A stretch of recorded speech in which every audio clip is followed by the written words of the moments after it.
তো প্রিন্স মামুন আমার সাথে চরমতম শারীরিকভাবে সে আমাকে অত্যাচারিত করেছে, যেটা একটা মানুষ হিসেবে, একটা প্রাণী হিসেবে, একটা জীব হিসেবে আমি কখনোই তাকে ক্ষমা করতে পারবো না। এবং এটা আমি যদি তাকে ক্ষমা করি, এটা আমার প্রতি অন্যায় শুধু হবে না, এটা পুরো নারী জাতি বা পুরো মানুষ বা পুরো জীবের প্রতি অন্যায় করা হবে, যে আমাকে কোনো কারণ ছাড়া, কোনো রকম অপরাধ ছাড়া প্রিন্স মামুন আমাকে এইভাবে মারতে পারে না।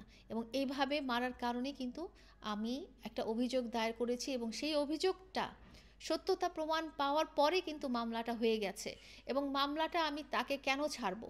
সে সে যেটা অপরাধ করেছে, তা সে যদি আজকে আমার সাথে এসে আমার বাসায় বসবাস করে, তার ওই অপরাধটা তো মুছে যাবে না যতক্ষণ না সে নিজ থেকে রিয়েলাইজ করবে বা অনুধাবন করবে যে লায়লার সাথে আমি যেটা করেছি সেটা আসলে অন্যায় হয়েছে, একটা মানুষ হিসেবে অন্যায় হয়েছে।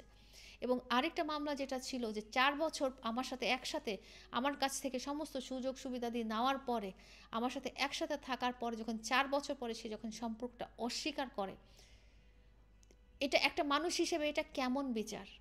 সে যখন বলছিল না যে লায়লাকে এক বছর পরে যখন আমি সামনাসামনি দেখলাম, তখন দেখলাম কি বয়স্ক, কি বিচ্ছিরি, কি খারাপ দেখতে, তখন যদি আমি তার সাথে কথা বলা ছেড়ে দিতাম তাহলে তো আমি মানুষের কাতারে পড়তাম না। কিন্তু 4টা বছর তুমি একসাথে আমার সাথে থাকার পরে, একসাথে 4টা বছর জীবনযাপন করার পরে, সামাজিকভাবে আমাকে প্রকাশিত করার পরে, তুমি যখন মিডিয়াতে সাংবাদিকদের কাছে এসে বলো যে লায়লা বয়স্ক, দেখতে বিচ্ছিরি, খারাপ, আমি ওর সাথে কীভাবে থাকবো, ওর সাথে কি আমার যায়, সেটা কোনোভাবেই মেনে নেওয়া যায় না। তাহলে তুমি 4 বছর পরে এই কথাটা যখন বললে, তখন সেটা তুমি কোন মানুষের কাতারে থেকে তুমি বললে? এটা তো আমার সাথে অন্যায় করা হয়েছে, 4টা বছর আমার জীবন থেকে নিয়ে নেওয়া হয়েছে।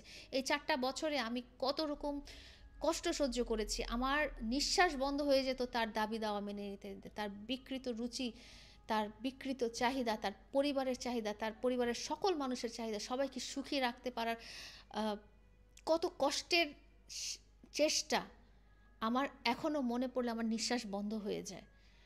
এত কিছু করার পরে তুমি যখন দেখলা যে তোমাকে আরেকটা লোক, তুমি নিজে দাঁড়িয়ে গেছো এবং তোমাকে আরেকজন তোমাকে ব্যবসা দিচ্ছে, সেই ব্যবসা তো তুমি আমার কাছ থেকেও নিতে পারতা বা তুমি নিজেও করতে পারতা। ওইটার লোভে তুমি যখন চলে যাও, এটা তো আমার সাথে অন্যায় করা হয়েছে।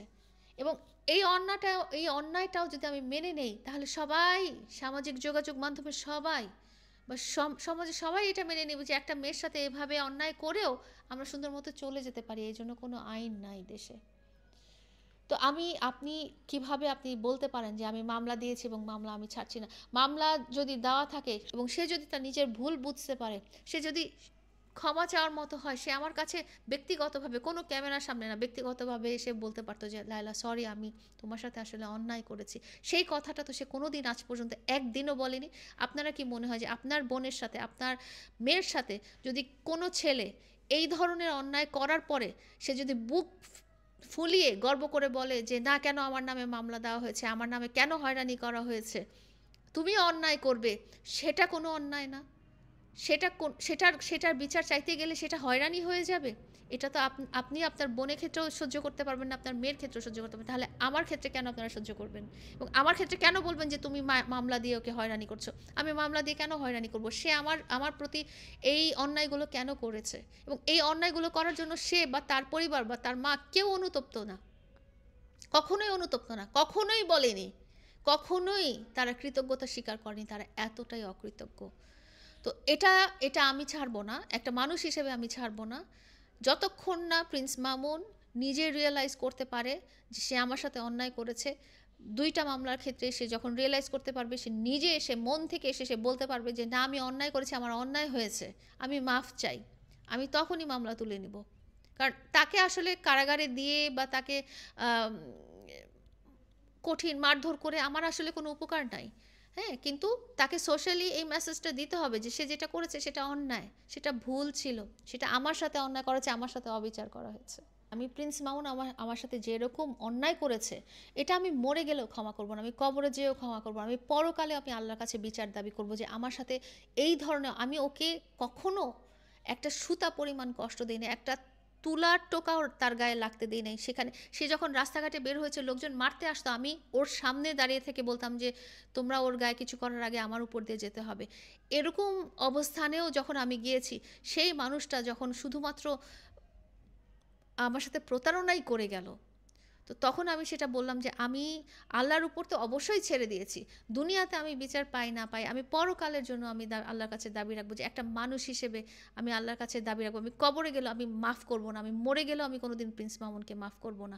এবং আপনি যেটা বললেন যে আসলেই নারীরা খুবই, নারীদের জন্য আইন বানানো হয়েছে ঠিকই, কিন্তু একজন নারী আইনজীবী কিন্তু এই আইনের এগেইনস্টে লড়ছে প্রিন্স মামুনের পক্ষ হয়ে।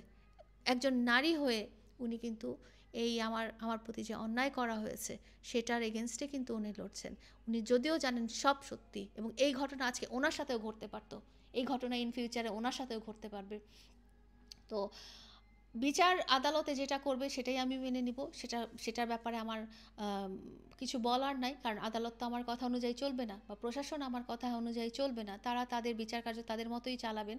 কিন্তু আমার কথা হচ্ছে যে মেয়েরা বা নারী জাতি তারা কিন্তু খুব সহজে একটা পুলিশ স্টেশনে যেয়ে কমপ্লেন করতে যায় না। হাজার মার খাবে, হাজার অত্যাচারিত হবে, কিন্তু সবাই বলবে কি, একটু কষ্ট করে কম্প্রোমাইজ করে সংসারটা টিকায় রাখ, ঠিক আছে থাক, যা করছে করছে, যা বাদ দে, নতুন করে শুরু কর, বা যা আছে সেটা একটু মুখ বুজে সহ্য কর, সমাজে কিভাবে চেহারা দেখাবি। তুই যদি আজকে একটা ধর্ষিত হওয়ার মামলা করতে যাস, লোকজন তোকে কি বলবে, তোকে কিভাবে ধর্ষণ করলো, কি এই জিনিসটা কত লজ্জাজনক। তুই পুলিশের কাছে যাবি, পুলিশ কত হয়রানি করবে, আইনজীবী পাবি না, টাকা খাওয়াতে হবে, এই জায়গায় জায়গায় টাকা দিতে হবে, এসব কে করবে।